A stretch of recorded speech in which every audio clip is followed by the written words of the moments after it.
நான் படித்ததில் எனக்கு பிடித்த மௌனராகம் தொடரின் இரண்டாவது பகுதி. இந்த கதை உங்களுக்கு பிடித்திருந்தால் லைக் அண்ட் சப்ஸ்கிரைப் பண்ணிக்கோங்க ஃப்ரெண்ட்ஸ். வாங்க இன்றைய பகுதியை வாசிக்கலாம். ச்சே, நாம இன்னும் ப்ராஜெக்ட் டாபிக் ஃபைனல் பண்ணல ஸ்ருதி. நாளைக்கே லிஸ்ட் சப்மிட் பண்ணணும்னு டீம் மேடம் சொல்லியிருக்காங்க என்று அமுதா புலம்பிக் கொண்டிருக்க, கேண்டீனில் அமர்ந்திருந்த ஸ்ருதி தன் கையில் இருந்த காஃபி கப்பை மெதுவாக வைத்துவிட்டு அமுதாவை ஏறிட்டு பார்த்தாள்.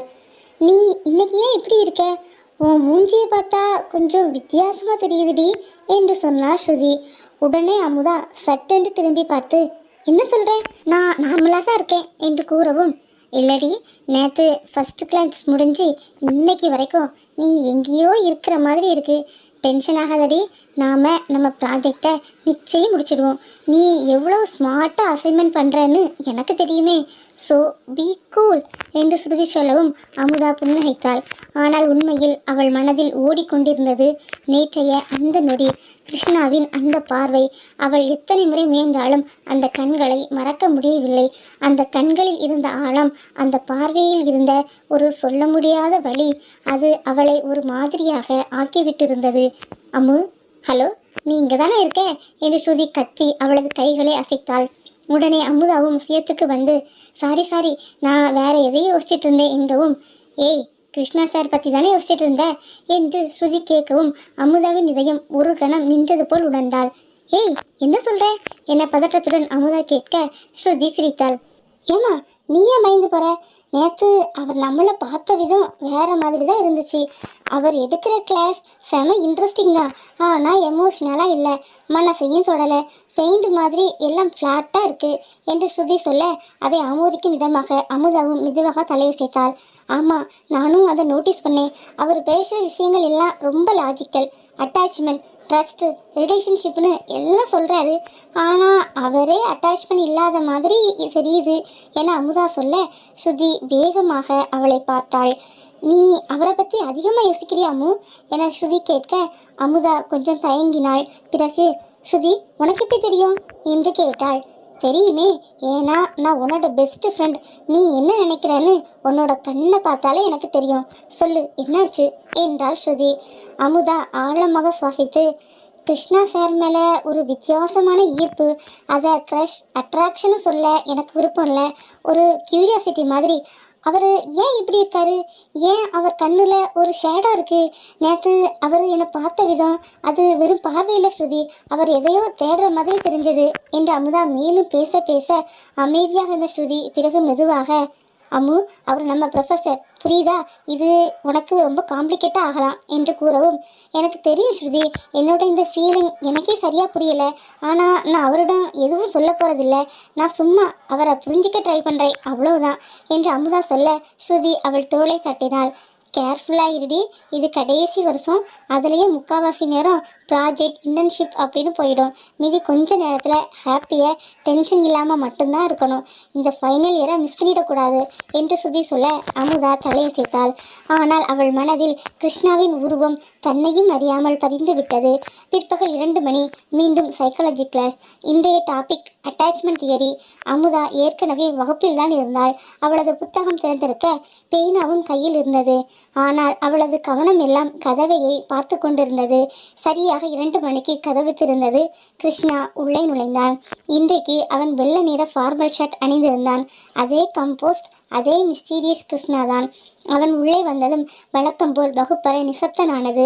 அவன்தான் மேஜையின் மீது புத்தகங்களை வைத்தான். பிறகு மாணவர்களை பார்த்தான். அவனது பார்வை ஒரு நொடி அமுதாவின் மீது பதிந்தது. அவள் தன் பார்வையை விலக்கிக் கொள்ள நினைத்தாள். ஆனால் முடியவில்லை. ஏதோ ஒரு கண்ணுக்கு தெரியாத கயிறு அவர் இருவரையும் இணைத்தது போல் இருந்தது.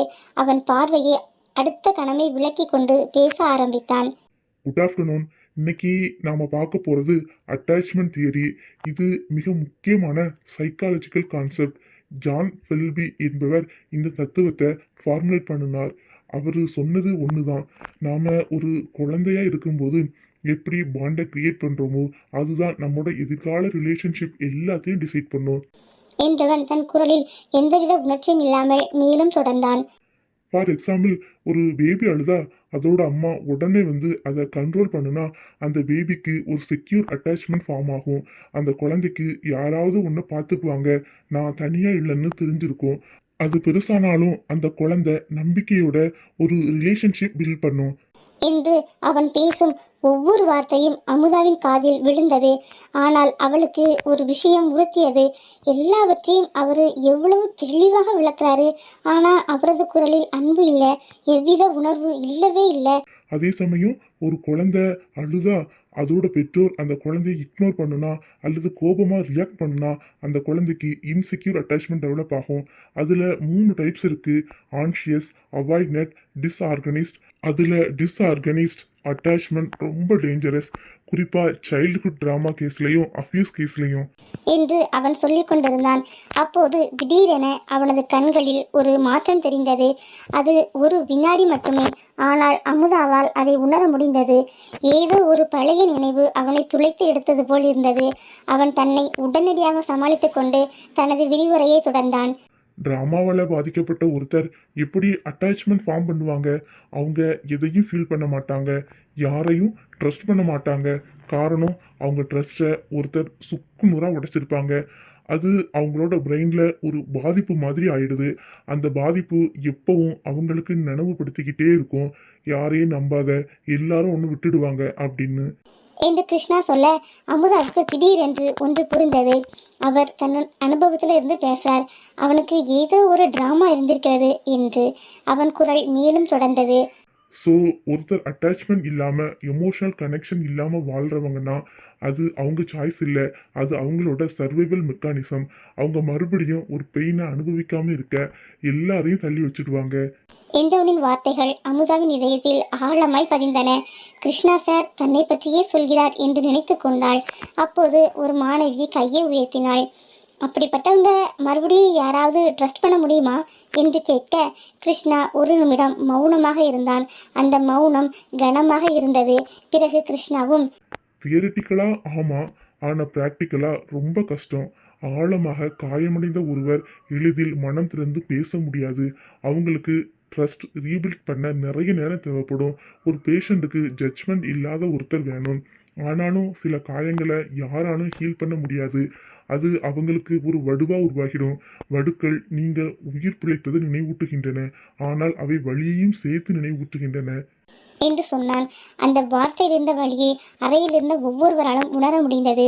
அமுதா அவனையே உற்று பார்த்தாள். அந்த முகத்தில் எந்த மாற்றமும் இல்லை, ஆனால் அவனது கண்களில் ஏதோ ஒரு உணர்வு மறைந்திருந்தது. வகுப்பு மேலும் தொடர்ந்தது. கிருஷ்ணா பல்வேறு ரிசர்ச் பேப்பர்களை எடுத்துக்காட்டுகளாக சொன்னான். ஆனால் அவனது குரலில் எப்போதும் அதே தட்டையான ஆனால் உணர்ச்சியற்ற தன்மை இருந்தது. அவன் லவ், ட்ரஸ்ட் என்று பலவற்றை விளக்கமாக பேசினான். ஆனால் அந்த வார்த்தைகள் அவனிடமிருந்து மறத்து போய் இருந்தன. இப்படியே 1 மணி நேரம் பறந்தது. வகுப்பு முடியும் நேரம் வந்தபோது கிருஷ்ணா கடைசியாக, ஒரு முக்கியமான விஷயம், நீங்கள் சைக்காலஜி ஸ்டூடெண்ட்ஸ், ஃப்யூச்சரில் நீங்கள் தெரப்பிஸ்ட் அல்லது கவுன்சிலர்ஸ் ஆக போகிறீங்க. நீங்கள் மக்களோட பெயினை புரிஞ்சிக்கணும். ஆனால் அதே சமயம் உங்கள் சொந்த வழி உங்களுக்கு இடையூறாக இருக்கக்கூடாது. ஒருத்தர் ஹீல் ஆகணும்னா அவங்களோட ஹீலரும் ஹீல்ட் ஆகியிருக்கணும். இல்லைனா அது ஒரு பார்வையற்ற நபர் இன்னொரு பார்வையற்ற நபரை வழிநடத்துவது போல இருக்கும் என்று கிருஷ்ணா சொன்ன அந்த வார்த்தைகள் மொத்த வகுப்பையுமே யோசிக்க வைத்தது. Okay, see you next class. என்று சொல்லிவிட்டு அவன் தன் புத்தகங்களை எடுத்துக்கொண்டு வெளியேறினான். அதன் பின் மாணவர்களும் மெதுவாக களைய ஆரம்பித்தார்கள். ஆனால் அமுதா மட்டும் அங்கேயே அமர்ந்திருந்தாள். அவனது வார்த்தைகள் மீண்டும் மீண்டும் நினைத்து கொண்டிருந்தாள். அப்போது ஸ்ருதி அவள் தோளை தட்டு, அம்மு கிளம்பலாமா என்றாள். நீ போ ஸ்ருதி, எனக்கு லைப்ரரிக்கு போகணும், கொஞ்சம் ரெஃபரன்ஸ் ஒர்க் பார்க்கணும் என்றாள் அமுதா. ஓகே பாய், கேர்ஃபுல் என்று சொல்லிவிட்டு ஸ்ருதி அங்கிருந்து சென்று விட்டாள். சிறிது நேரம் கழித்து அமுதாவும் வெளியே சென்று விட்டாள். ஆனால் அவள் நேராக லைப்ரரிக்கு போகவில்லை. ஏதோ ஒரு உள்ளுணர்வு அவளை வழிநடத்தியது. அவள் சைக்காலஜி டிபார்ட்மெண்ட்டை நோக்கி நடந்தாள். அங்கு ஒரு சின்ன சிட்டிங் ஏரியா இருந்தது. பொதுவாக யாரும் அதிகம் வரமாட்டார்கள். அமுதா அங்கே போனபோது ஒரு உருவத்தை பார்த்தாள். அது கிருஷ்ணாதான். அவன் ஒரு பெஞ்சில் தனியாக அமர்ந்திருந்தான். அவனது கைகளில் ஒரு பழைய புகைப்படம் இருக்க அதை உற்று பார்த்து கொண்டிருந்தான். அவனது முகத்தில் அமுதா இதுவரை பார்க்காத ஒரு வழி தெரிந்தது. அவன் தனியாக இருப்பதாக நினைத்தாள். ஆனால் அமுதா தூரத்தில் இருந்து அவனை மெதுவாக பார்த்து கொண்டிருந்தாள். கிருஷ்ணாவின் கண்களில் கண்ணீர் தெரிந்தது. அவன் அளவில்லை, ஆனால் அவனது கண்கள் ஈரமாக இருந்தன. அவன் அந்த புகைப்படத்தை மெதுவாக தொட விரல்கள் நடுங்கின. அதை கண்ட அமுதாவின் இதயம் ஒரு கணம் சுருங்கியது.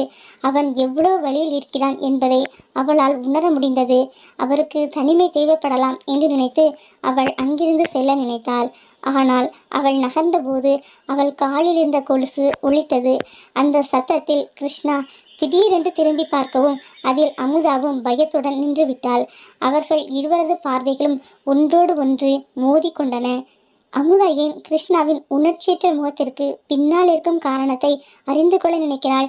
கிருஷ்ணா அமுதாவை பார்த்ததும் என்ன சொல்வான் என்பதை தொடர்ந்து வரும் பகுதியில் தொடர்ச்சியாக அடுத்தடுத்து வாசிக்கலாம். தேங்க்யூ.